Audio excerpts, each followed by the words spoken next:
everyone. In today's video, I would like to talk about self-renunciation. Self-renunciation is one of the levels of spiritual awareness in which we are aware of who we are and decide to give up on that identification. This needs to be taken very, very carefully because we're not talking about a literal renunciation. We're not giving up to merge into other people. We're giving up on identifiers of what we think we are so we can accept our larger nature as part of everything.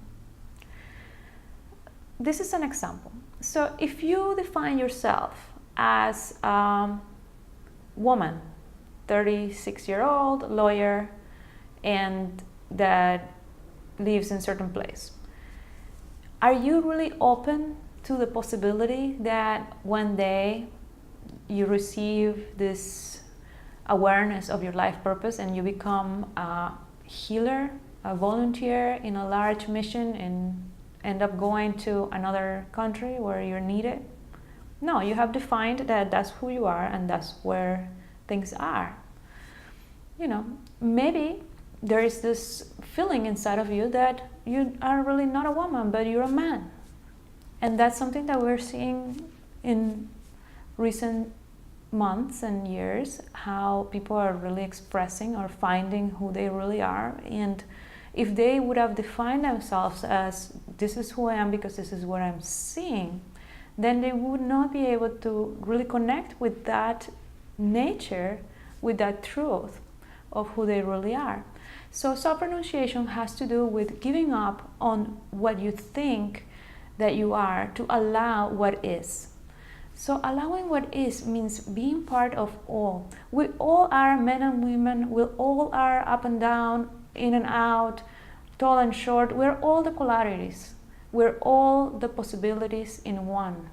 But we are only able to see that or accept that if we give up in the identifications that we have already established. And that's what self-renunciation means. So before we could go out and give ourselves out to the world, we need to know what we're giving up. What is that sort of or list of identifiers that we have accumulated in our entire lives that are limiting who we are? And then be open to the possibilities. Anything could happen. Anything could be there for you. There is no need to be in this square of identifications that we have accumulated, because then that's all you're getting.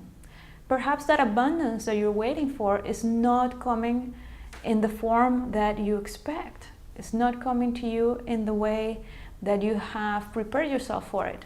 You went to school for 5 years for something, and that abundance is coming in some other way that has nothing to do with what you studied. It has nothing to do with what you have been prepared for all these years. And that doesn't mean that what you have done is wrong. It just means that while you do that, you should also be open to any possibilities.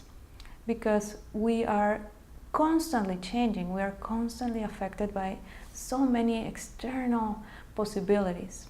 And within that, we also need to know what is in the core of all that, who we are, what is the spirit, what it really feels to be me. So when something comes, an external influence that is not a positive one comes and affects your energy, creates an energetic imbalance, then you know that that's not you. That is something external because you're in a certain environment, you run into a person that was carrying that energy, or something happened because of a circumstance that you're in at the moment. But you know that you can always go back to who you are. But for that, you need to find out first who you are. And then once you're there, then you can be more open to, okay, now I know who I am. I'm going to go out to the world and I'm going to show myself and I'm going to help other people and I'm going to be of value to others because I first was of value to myself. Then it's like if we are able to recreate this same thing in a larger scale. Remember that we are multidimensional, so everything that we do in a smaller scale, we can do in a larger scale. And this is a preparation for something that we're going to do later on out of this physical body in a larger scale in our spiritual form. Once we go back to an enhanced consciousness, then we return to a place in which we're limitless and we can contribute in that way, in a different way, in a larger scale, to the expansion of the universe that's continuously happening. So we're in a training field. We're in a university here. We're coming to learn these things. And at any stage that you're in of that learning experience, you have to be kind. So accept that you're here to learn. Accept that you're here for who knows what is the message. And once you realize what that purpose is, then go on for that. Very good, guys. I really wanted to give a little explanation about these spiritual terms, because sometimes when we take them too literal and they just don't apply, and then you start just having this confusion. You don't need to be so literal about terms. You need to observe and see what you feel when you hear that. When you hear somebody saying you need to be one with the universe, what does that really mean? Do you have any real idea of what that means? Sometimes it's something that you don't need to understand, but you need to experience.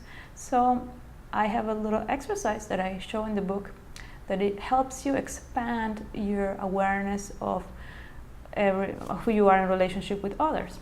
So I like to do this. I like to first be aware of my presence, and then be aware of everything that is in front of me, and try to merge into it. How would I feel if I was that tree in front of me, or that table, or that chair?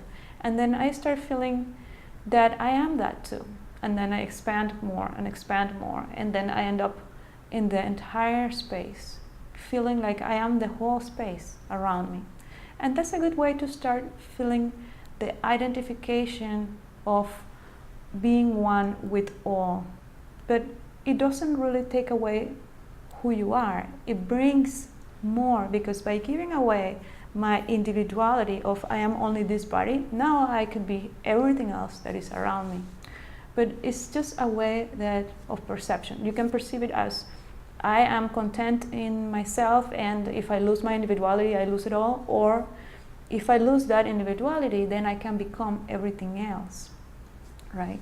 It's like some people that they prefer not having children of their own, for example, but they become these advocates for children all over the world.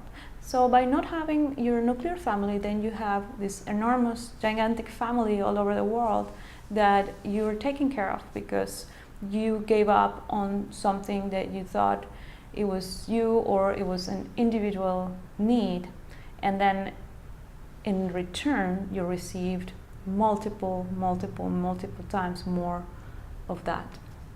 I hope this message is understood, and I'll of course create a few more videos about explaining some spiritual terms that we all have questions about.